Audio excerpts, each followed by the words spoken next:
Hello, water activists.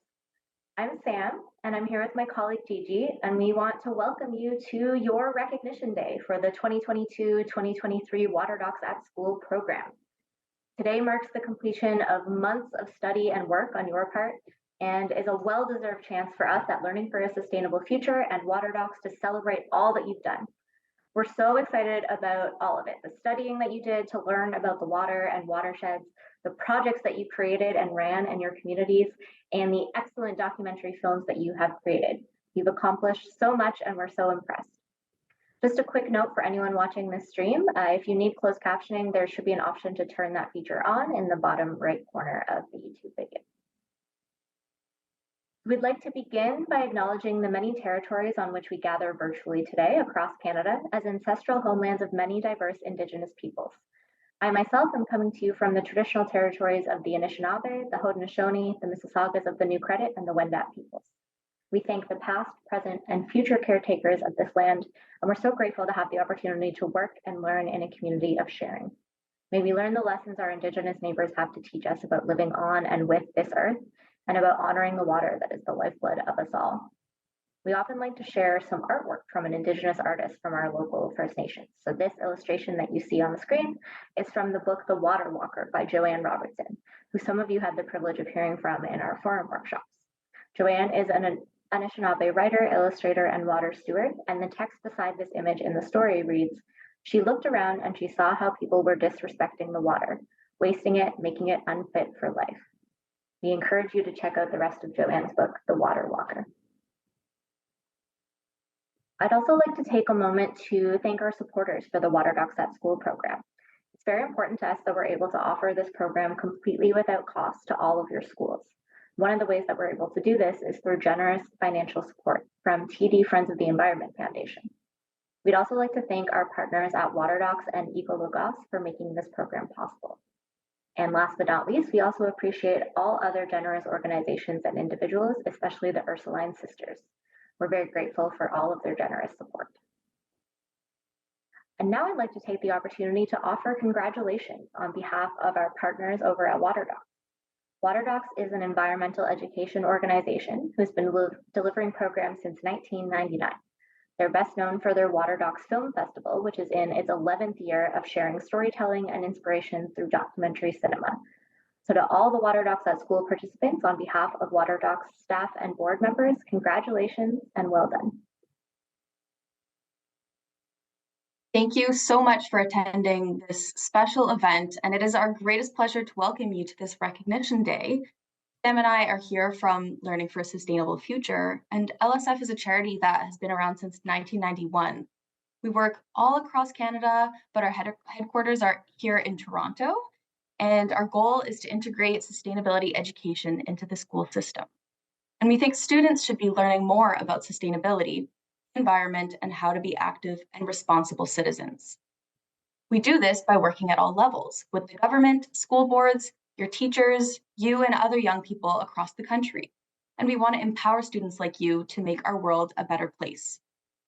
We've really enjoyed working with you this year through the Water Brothers webinar, the Youth Forum workshops, and watching your amazing films. And so we're here today to celebrate the hard work you've done to learn more about water, take action, and become filmmakers.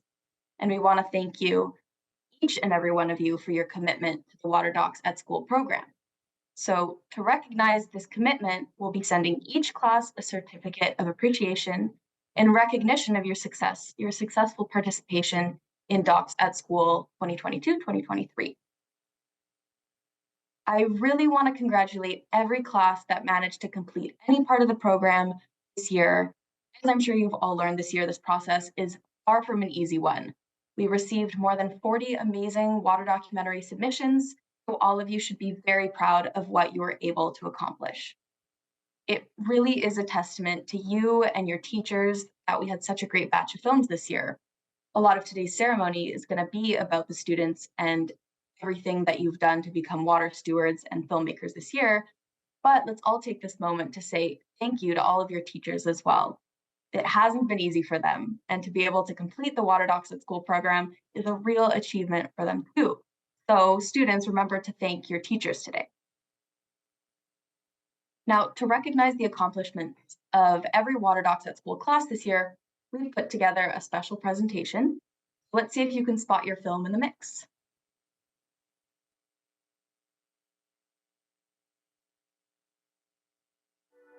We made more posters to inform people about the dangers of using plastic dinnerware. They were hung up around our school and in our principal's office, so during every morning announcements, the whole school could see it.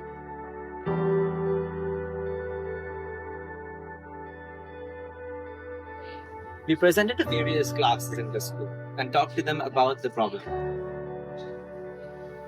Most of them didn't know about how plastic affects life on Earth and that there is a solution.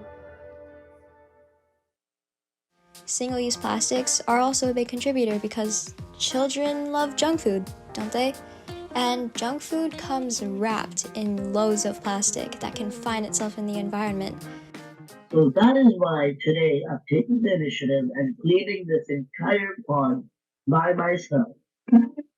Did you know it takes up to 7 years for microplastics to fully dissolve in water? Now that we've explained what imperfect produce is and how much water it wastes, 4.2 trillions of gallons of water is being wasted per year on imperfect produce. We started with growing our own vegetables, and then we donated them to Greener's Village. We grew peppers, zucchinis, cucumbers, beans, and carrots. Each day for 3 days, we ran our morning announcements to talk about Earth Day. This was a straightforward way for us to get our message to hundreds of people at a time. When we started testing, we thought there would be many problems, specifically with phosphorus salinity and algae blooms, as this had come up in our research. But, to our surprise, our tests did not indicate any major problems, and the pond was actually relatively healthy, with only some small issues. Nous avons obtenu toutes les permissions et les outils pour commencer ces activités et assurer que tous les étudiants sont sûrs. Beaucoup de cours ont aimé l'idée et s'inscrire pour participer à cette activité. C'était un grand succès. They don't have the money, time, or space to maintain a traditional garden, but there's a really simple solution that I want people to know about. Hydroponics. Although this is an amazing cause, a lot of us don't exactly realize the amount of garbage produced. The food is given out in plastic plates, and all the utensils are plastic. But most of this plastic doesn't get disposed of properly. We may have gotten this much trash, but it's not like this will stop people from littering. And what are we even gonna do with the trash? So they ended up making the trash into art to alert the litters on how they're affecting the environment. The walk is meant to draw attention to the difficulties that people in certain parts of the world face when they have to walk long distances to get water. The goal of the walk is to raise awareness about the importance of clean water and to encourage people to take action to help save and protect it. After doing my own research, I decided to create a petition. A petition about banning the use of harmful and useless pesticides. My goal was to get over 30 signs, and that's what I did. We have a pie chart of the main pieces of litter our class found. It is 83 wrappers, 40 beverage containers, 189 cigarette butts, 136 plastic bags, only 10 disposable masks, and other 238 pieces of litter.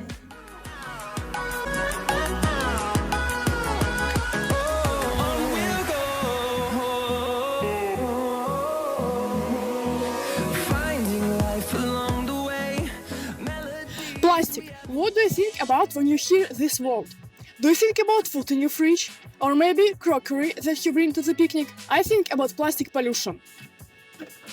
You know exactly how much water goes into one plastic water bottle? 5.3 liters. 0.3 billion plastic bottles are used each day. So imagine how much water is being wasted on bottles each year. Our PowerPoint posters and surveys were about water conservation and about how rain barrels are useful for the environment. L'eau, le solvant universel, la source ultime d'énergie. Sans l'eau, nous n'aurions jamais existé. Notre groupe affiche également des posters dans l'école.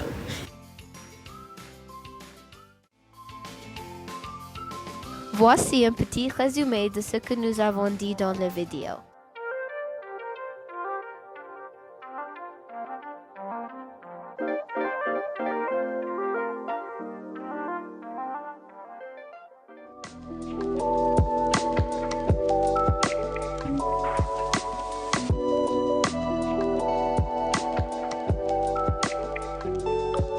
We answered questions such as, how much water does it take to grow a cucumber, and how many of those cucumbers get wasted? We painted yellow fish inside the storm drains to symbolize that what we do on land affects our water system, and that we should stop using the pesticides and herbicides, letting that go down our storm drains, affecting our aquatic life. We need to protect all of the world's water. Please remember that this is a very serious issue, and whatever you can do to help is appreciated and needed. Things like cleaning up beaches, donating to charities, or limiting plastic use are all great ways to help the environment you live in. Every individual can make a difference in reducing their wastewater footprint. Small changes in our daily lives can create a significant impact. Let's take the pledge to be mindful of our water consumption and become guardians of this precious resource. This is the water from Lake Ontario. Ew, it's so gross.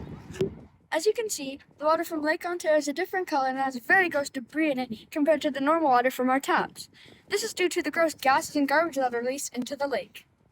Let's shift the jobs. Let's make a change. Water conservation and mission range from the mountains to the deep blue sea. Together we'll protect for you and me.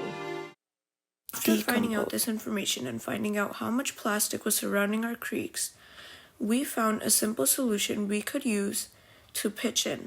When we heard about these problems, we realized an easy and effective solution was providing people with water conservation strategies they could use in their daily routines.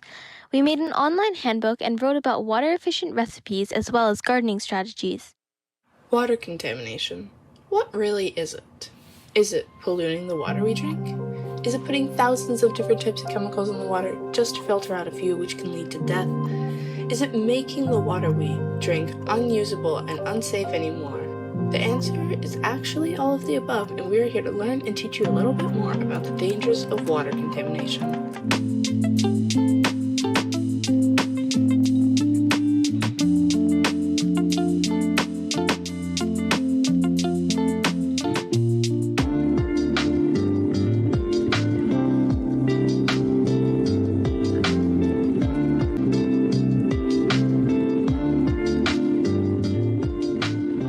In conclusion, planting the trees will help with the flooding yearly and erosion in our schoolyard.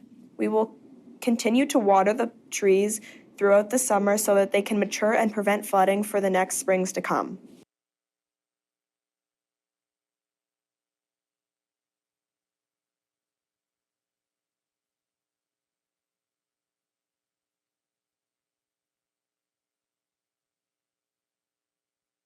A huge thank you to all of the classes that submitted films. If that compilation of hard work and passion did not inspire you, I don't know what will. Now, as you may know, we award 2 prizes to the Water Docs at School films. One prize is for Best Film, and one is for Best Project. The winning class in each category will receive a $500 gift card to Best Buy, which we hope your school can use to support future films for Water Docs at School. Now, the first category will be for Best Film, and I will remind you of the criteria that we were looking for. A clear concept and an interesting storyline that flows all the way through, effective use of visual imagery and special effects, good use of film techniques, including framing, lighting, and editing, and good sound quality with consistent volume levels and good balance between dialogue and music.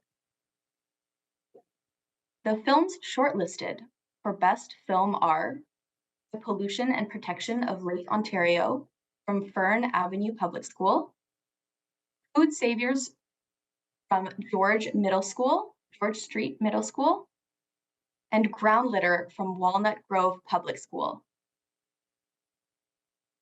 This is the first year we've been able to offer the program in both French and English, and we were very delighted to receive some amazing submissions in French. C'est la première année que nous avons pu offrir le programme en anglais et en français, et nous avons été très heureux de recevoir d'étonnantes soumissions en français. Now, please join us in viewing our shortlisted best films, starting with Ground Litter from Walnut Grove Public School. Rejoignez-nous pour visionner les meilleurs films présélectionnés en commençant avec Ground Litter de la Walnut Grove Public School.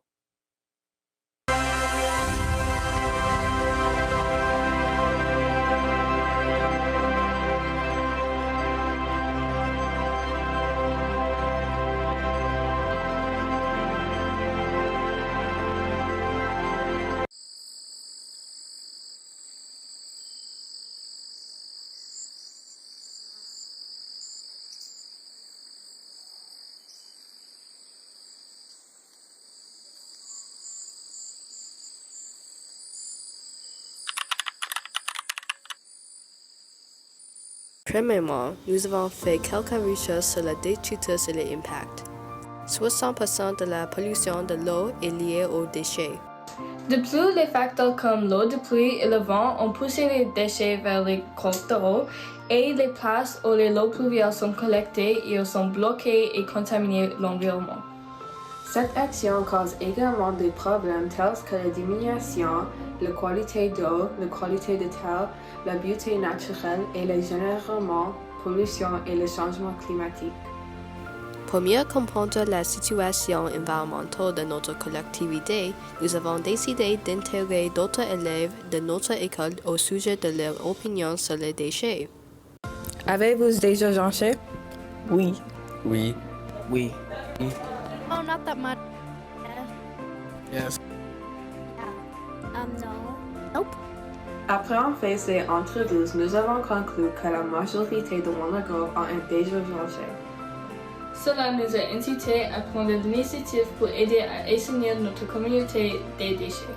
Pour commencer, nous avons créé et imprimé de nombreuses affiches sur les effets des déchets et sur la façon dont notre communauté est exposée aux conséquences. Puis, nous avons décidé de créer un petit jeu pour les étudiants plus jeunes. Ce jeu veut éduquer les jeunes étudiants sur les effets de ces déchets et le voyage qu'un seul déchet par expérience. Nous partageons ce jeu avec le soutien du comité de leadership et la principale sur les annonces d'école. Finalement, pour les étudiants plus âgés, nous avons organisé un jour de ramassage pour nettoyer notre communauté et aider l'environnement. Nous avons obtenu toutes les permissions et les outils pour commencer ces activités et assurer que tous les étudiants sont sûrs. Beaucoup de cours ont aimé l'idée et s'inscrire pour participer à cette activité. C'était un grand succès.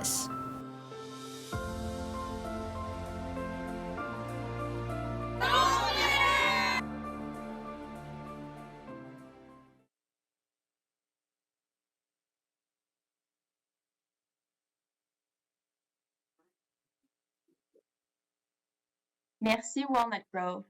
Quelle belle histoire et une exécution fluide. Très bon travail. Next up is Food Save Yours from George Street Middle School. We are the Food Save Yours, and we are trying to save all the imperfect produce.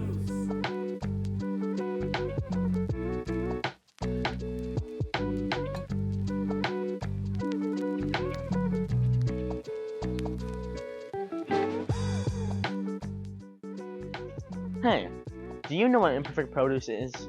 Imperfect produce is when fruits and vegetables are misshapen due to size difference or a natural development error. Fruits and vegetables are thrown away by farmers' grocery stores because they're deemed imperfect for sale. Our vision is to make good use of imperfect produce. We want to show people that we can eat or make better use of imperfect produce, like making smoothies, salads, salsas, and etc. How does imperfect produce waste affect water wastage? Imperfect produce waste can lead to trillions of gallons of water being wasted per year. You may plant the seeds of defective fruits and vegetables. 1 in 5 fruits and vegetables are thrown away, despite being just as nutritious and pleasant to consume. Imperfect produce on the market has negatively impacted food sustainability. We want to teach our community that wasting imperfect produce causes the waste of a ton of water. So we made a survey made of 4 questions. Do you know what imperfect produce is? What do you think causes imperfect produce waste? Do you know how many imperfect fruits and vegetables are wasted per year? Do you know how many gallons of water is being wasted on imperfect produce? If this is your first year producing garden fruits and veggies, you may have discovered that most of your homemade food is not like what you see at the store. Do not be disheartened. What matters is what is on the inside. Don't be afraid to experiment with unusual colors. Potatoes come in a variety of colors, including red, purple, yellow, and blue. Carrots do not have to be orange. Tomatoes do not have to be red. If you are making applesauce, you can simply clip off the 4 parts before cooking. But if you must toss a bunch of whole apples, the deal is gone. We put up posters around the school to teach people about imperfect produce.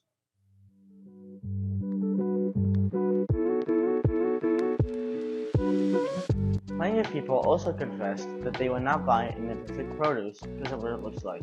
Here are the results.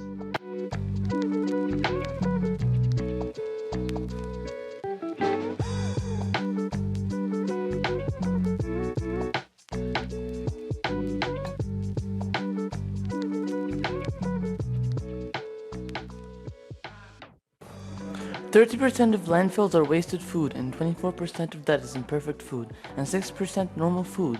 That leaves 70% of landfills.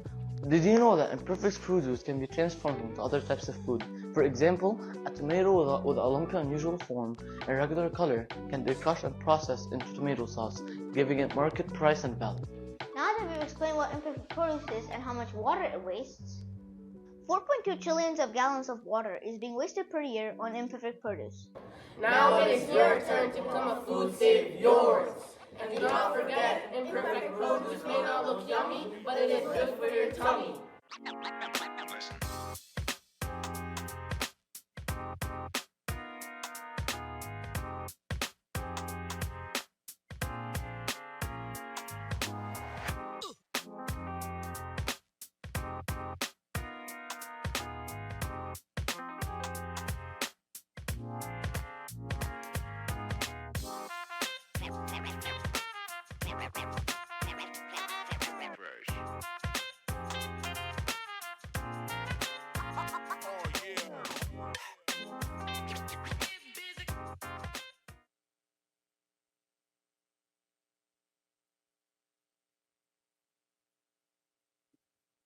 Thank you, George Street Middle School.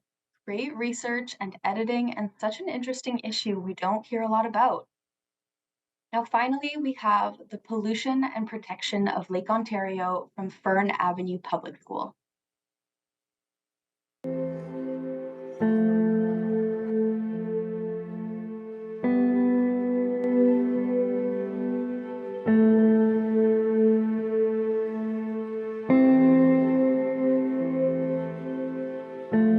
We all know that Lake Ontario is really polluted and dirty, but does anyone really pay attention how it gets polluted or how we are making it even worse? We've been looking into the pollution and problems occurring around Lake Ontario. We realized that the lakefront in Toronto is barely being cared for and monitored. Each year, 663.4 kilograms of garbage float down the Don River into the lake. Our goal is to learn more about our lake, educate the community, and make a physical difference regarding Lake Ontario. The first step we decided to take as part of our project was to make a survey to find out how knowledgeable the students at our school was about a topic. About a week later, we looked into the results, finding out the students that were not aware about the lake pollution and how all the trash and chemicals got there. They wanted to learn how the garbage makes it into the beach and eventually into the lake. We researched more about how trash gets into the lakes and why this is happening so often.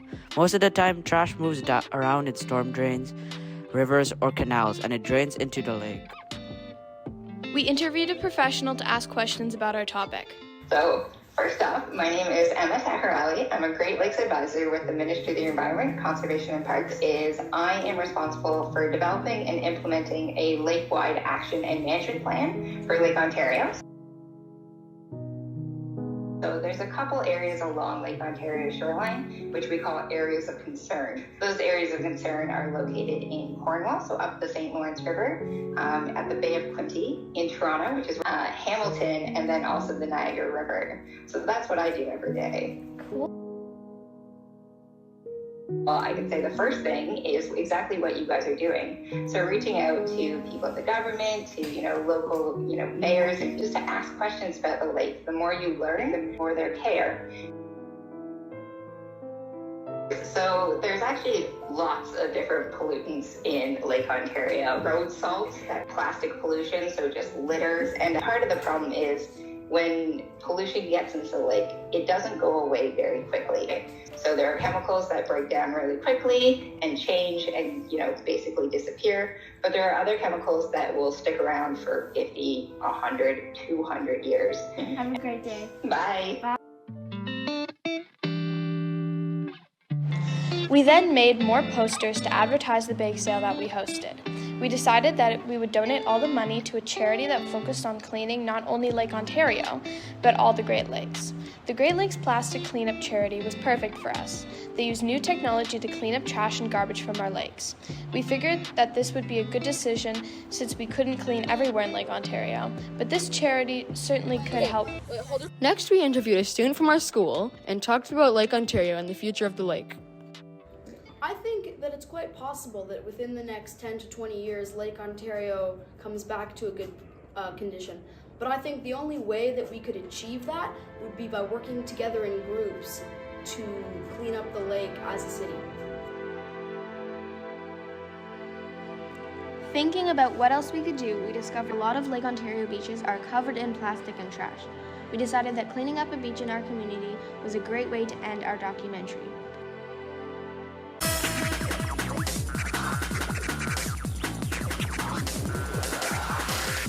Please remember that this is a very serious issue and whatever you can do to help is appreciated and needed. Things like cleaning up beaches, donating to charities, or limiting plastic use are all great ways to help the environment you live in.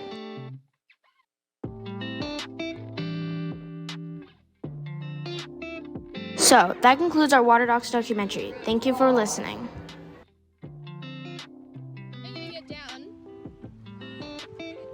Stuck on the dinosaur.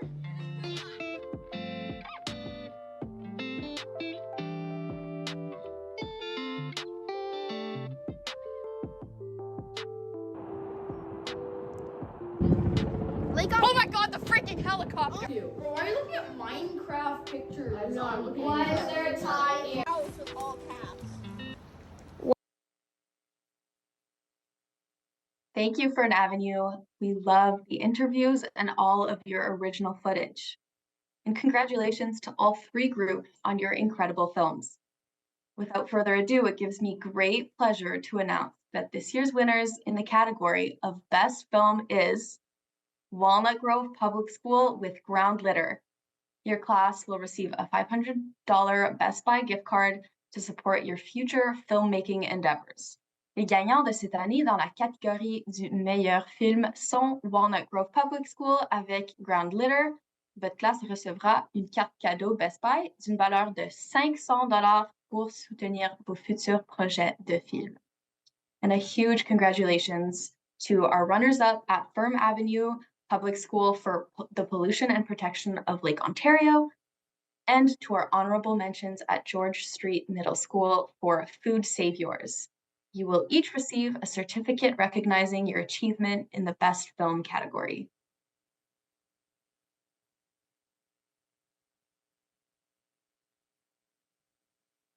Our second category is for Best Project.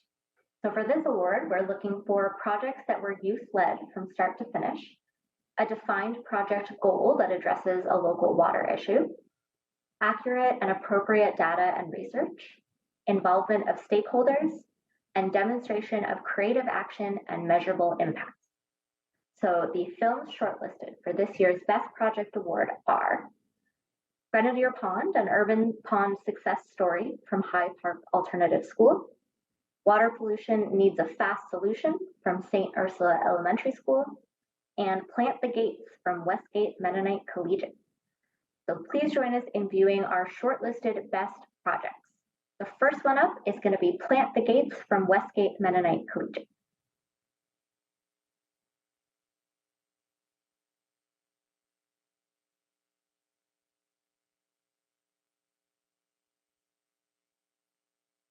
We are on the banks of the Assiniboine River, which flows into the Red not too far away, and which flows into Hudson's Bay much further away.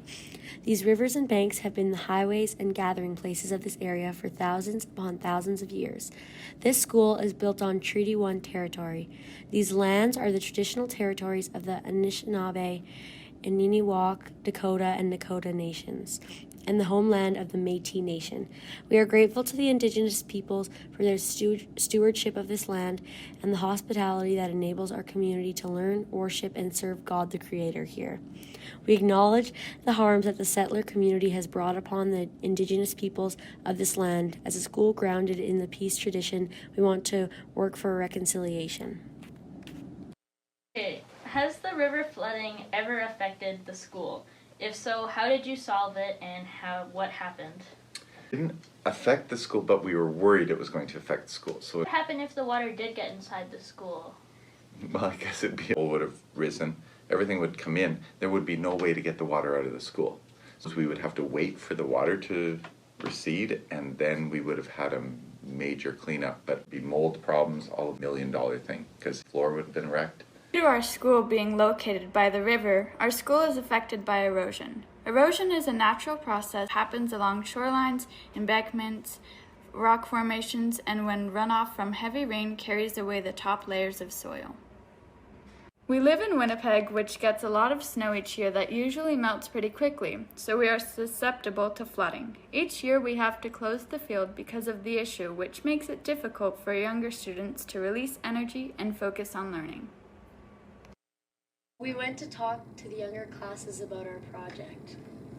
You might be thinking, what is our solution to this problem? We started to look into solutions and found that planting trees would be a good way to help reduce flooding and prevent further erosion. We did some research about trees and how to help with flooding and how it connects to a riparian forest. Tree roots help the trees get more water. They are called root hair and act as a drag on water floods, holding back water and slowing the flow at times of flooding. As we live in a riparian forest, which is a plant-based ecosystem next to or surrounded by a body of water, it is managed differently than land-based ecosystems due to certain benefits such as the water quality and offering an environment for special types of wildlife to live in, such as birds of prey, deer, and beavers. Protecting the plant life in these environments is a vital part of maintaining the beauty and wonders of Winnipeg. Through the wastelands, through the highways, till my shadow turns to sun rays, and on we'll go. Through the wastelands, through the highways, and on we'll go.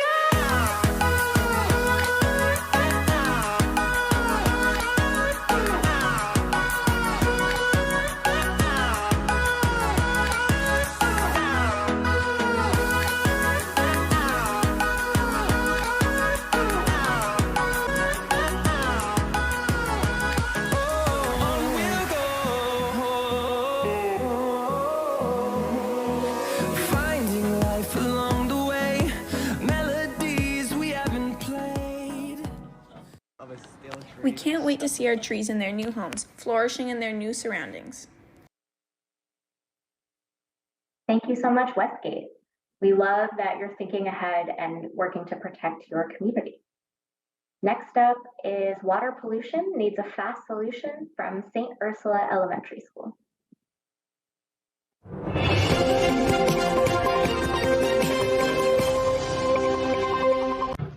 Good afternoon. Welcome back to the St. Ursula newscast, also known as the Sunsea. We're your reporters on today's edition of Saving the Planet. On today's broadcast, we will be talking about EcoNation. EcoNation is a group of grade 8 students trying to make a difference in our environment. We'll pass it over to our other reporters for more. EcoNation is testing the water at our local pond using pH and testing samples to see the water under a microscope. Other members of EcoNation have been getting in contact with water experts in our community about any advice to prevent water pollution at our local pond. EcoNation has also been doing cleanups at their local pond. Let's take a look.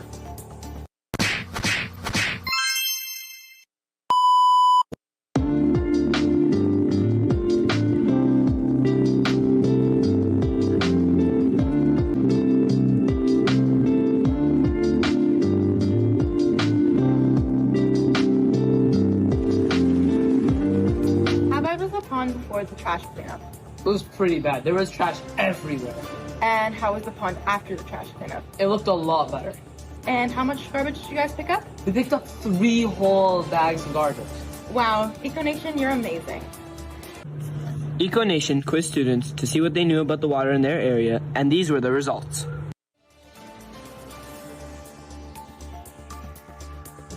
Okay, at that test, we can see that we don't really know much about the water in our community, but EcoNation is here to help us.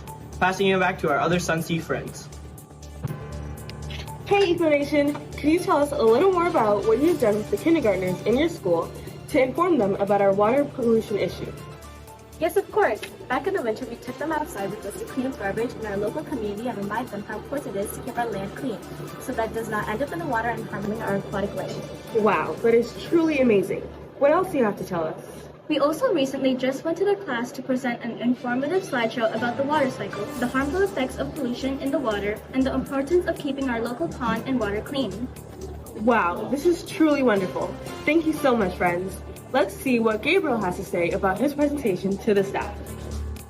Yeah, I wanted to share ideas to the staff because, they can spread the message, and I let them know about everything our Eco Nation has been doing to keep our water clean, such as cleaning up the pond with our kindergartners, or testing bacteria and pH levels, and attending workshops and more. And the staff was really interested, and I can't wait for them to start their own projects.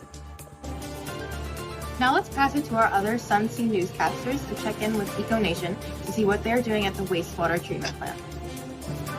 What did you learn at the treatment plant about water? Well, we learned a lot of things, like Ontario has access to 20% of the fresh water in the world. However, water is still becoming a scarce resource. An average person in Peel region uses 228 liters of water a day. That is a lot of water.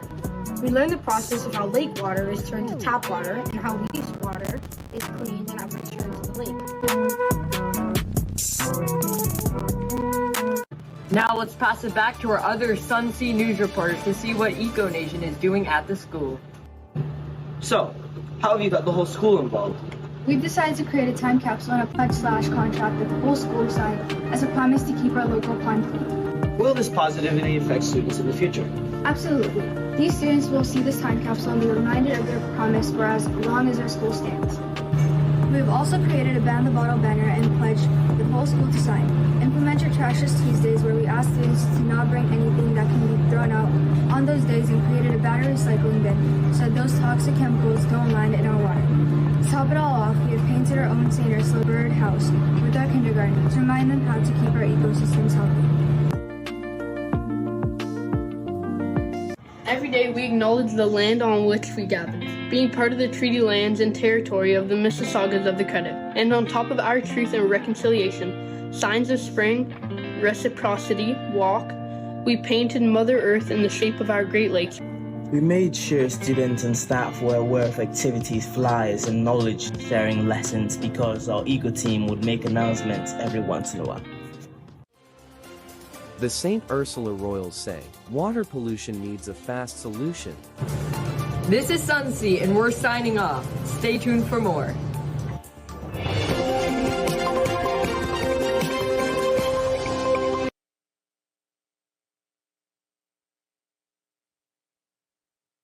Thank you, St. Ursula. What a great project with so much creativity.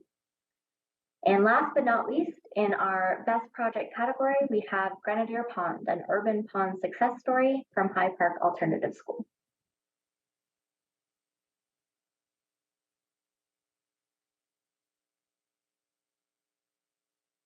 We are the students from High Park Alternative School located in Toronto, Ontario. Throughout our whole lives, we have spent a lot of time visiting one of the largest parks in Toronto, which is also the name of our school, High Park. As we started to brainstorm ideas for our water documentary, we knew that we wanted to focus on something meaningful and local in our community. Grenadier Pond is a 14.2 hectare pond that is located in High Park. Grenadier Pond is home to 23 bird species, 11 mammals, 4 bat species, and 15 warm-water fish species.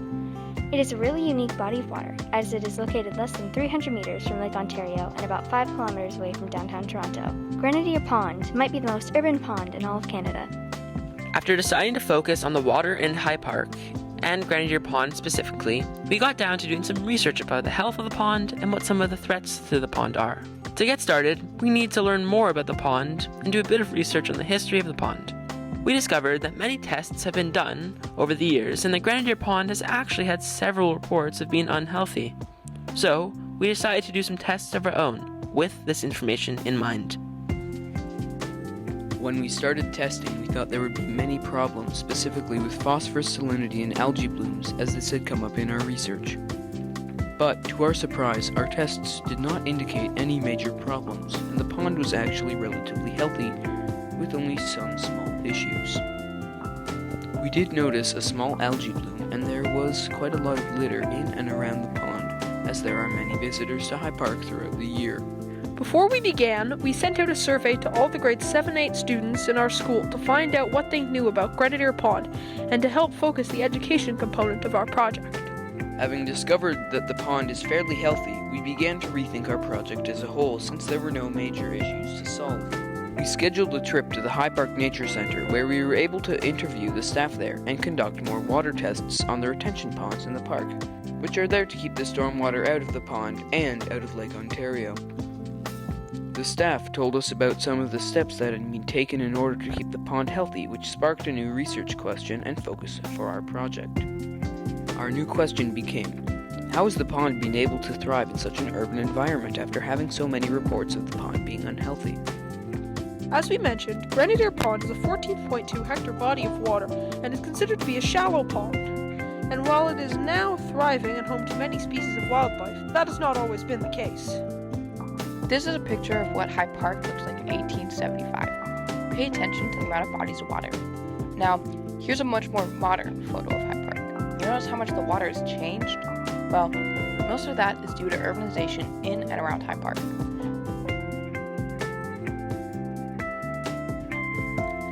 Toronto continued to develop around High Park, leading to a drainage system being redirected. This caused a drop in the water levels in Grenadier Pond. Then, there was the construction of the Queensway, a major roadway very close to the pond. The construction led to the destruction of some of the marshland around Grenadier Pond, to protect it from surface runoff, as well as it led to even more water displacement. Fortunately, 4.45 hectares were refilled to compensate for the construction of the Queensway. With all of the changes in urbanization, the pond was neglected. Then, in the 1990s, they began to revitalize the pond. In 1995, there was a proposal for the rehabilitation of Grenadier Pond, Wendigo Creek, and associated wetlands. This was called the Gardner-Lee Report. They were concerned about the health of Grenadier Pond because of the rising phosphorus levels and lowering oxygen levels. This was the result of too much algae growing because of the high phosphorus. Algae requires a lot of oxygen, and it makes it very difficult for fish to survive. So, what did the City of Toronto do to help the pond? They implemented a water monitoring program, meaning that they'd have volunteers to do checkups on the water health. They expanded Wendigo Pond to retain incoming stormwater and to allow the sediments and contaminants to settle out of the water. The city removed concrete curbs that were surrounding the pond to restore the natural shoreline. They built a stormwater facility near Grenadier Pond to remove unwanted sediment and bacteria from the water. They added retention ponds around High Park, and lastly, to make Grenadier Pond have a more natural water level, they modified their outflow weir. After learning about all the efforts to restore Grenadier Pond over the years, we wanted to share our newfound knowledge with our school and greater community. We created an Instagram page called Grenadier Pond Protectors, where we shared photos and information about the pond, as well as posts by environmental activists. We also had a presentation at our school's STEM night, where we informed students and parents about what we had learned through an informational slideshow. We also made posters and announcements to encourage other students to protect and respect our local watersheds and bodies of water. We feel very lucky to live so close to a beautiful park and healthy pond. We hope that we have inspired you to explore your local bodies of water and ask questions about what is being done to protect them and how you can respect them.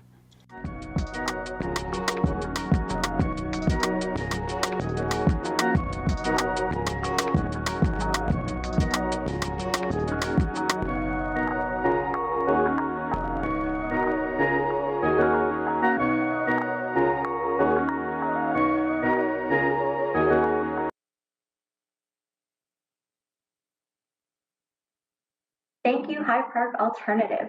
We really loved the story you told and that you shared your struggles along with your successes. Congratulations to all three groups on your incredible projects. I hope you're all very proud of the impacts you've been able to make this year. So without any further ado, it gives me great pleasure to announce that this year's winning class in the category of Best Project is St. Ursula Elementary School for Water Pollution Needs a Fast Solution. Your class will receive a $500 Best Buy gift card to support your future filmmaking. Congratulations also to our runners-up at High Park Alternative School for Grenadier Pond, an urban pond success story, and our honorable mentions, Westgate Mennonite Collegiate for Plant the Gates. You will each receive a certificate recognizing your achievement in the best project. Right? So whether you were one of our winners today or not, on behalf of LSF and Water Docs, we want to thank you all so much for participating in the Water Docs at School program this year. Your water activism has helped make our watersheds a better place, and your films will continue to inspire other students across Canada to become change makers just like you. We hope that you'll carry all the things you learned with you today and keep creating that ripple effect. Thank you so much, everyone, for coming out. Have a safe and fun summer, and we hope to see you next year.